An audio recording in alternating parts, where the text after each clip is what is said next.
ఈరోజు నేను కోవిడ్లో సంతకైతే వచ్చాను. ఇక్కడ ప్రతి సోమవారం, మంగళవారం కోవిడ్లో పండిన కూరగాయలు అయితే తీసుకుని వచ్చి పెడతారు. ఇందులో ఓన్లీ కూరగాయలు మాత్రమే ఉంటాయి. దీని పక్కనే వచ్చేసి మేకలు, గొర్రెలు కూడా అమ్ముతారు సోమవారం, మంగళవారం రోజు. దీని పేరు అల్మావాసి అంట. ఇక్కడ కూరగాయలు కొంచెం రేట్లు తక్కువనే ఉంటాయి, ఫ్రెష్గా కూడా ఉంటాయి. మా మేడం ఎంత పిసినారిదంటే తన పిసినారితనం వల్ల నాకు మా మేడంకి ఈరోజు చిన్న గొడవ అయితే జరిగింది. ఎందుకంటే ఇక్కడ ట్రోలీలు ఫ్రీగా ఇవ్వరు. బంగ్లాదేశ్ వాళ్ళు ఇలా బయట పెట్టుకునే ఉంటారు ట్రోలీలు. ట్రోలీ కావాలంటే మాకు వాళ్ళకి దినారు ఇవ్వాలా. అంటే 130 రూపాయలు ఇవ్వడానికి బరువు అయ్యి మా మేడం డ్రైవర్ ఉండాలి అని తిప్పుతానే ఉంది. కొన్ని కూరగాయలు తీసుకుంటే అది కవర్లు కాల్లో పెట్టి రమ్మంట. అది ఇప్పటికి 3 సార్లు అయితే పోయి వచ్చాయి. ఇప్పుడు 4వసారి పోతున్నా. 4వసారి చెప్పినప్పుడు నా కోపం వచ్చి ప్రతిసారి తిరగాలంటే తిరగలేను. పార్కింగ్ చాలా దూరం ఉంది, అంటే పని చేయడానికే కదా వచ్చింది అనింది.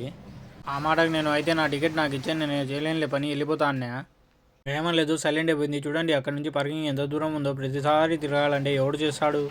మేడం మంచిదే కానీ అప్పుడప్పుడు ఇలా సతాయిస్తుంది. మళ్ళీ తనే పిలిచి ఏమన్నా కూరగాయలు కావాలా అని చెప్పి కొనిచ్చింది. తనది కొంచెం ఓల్డేజ్ కాబట్టి ఏమన్నా అన్నా కూడా నేను ఎక్కువగా పట్టించుకోను. Okay bye friends, please do like and subscribe.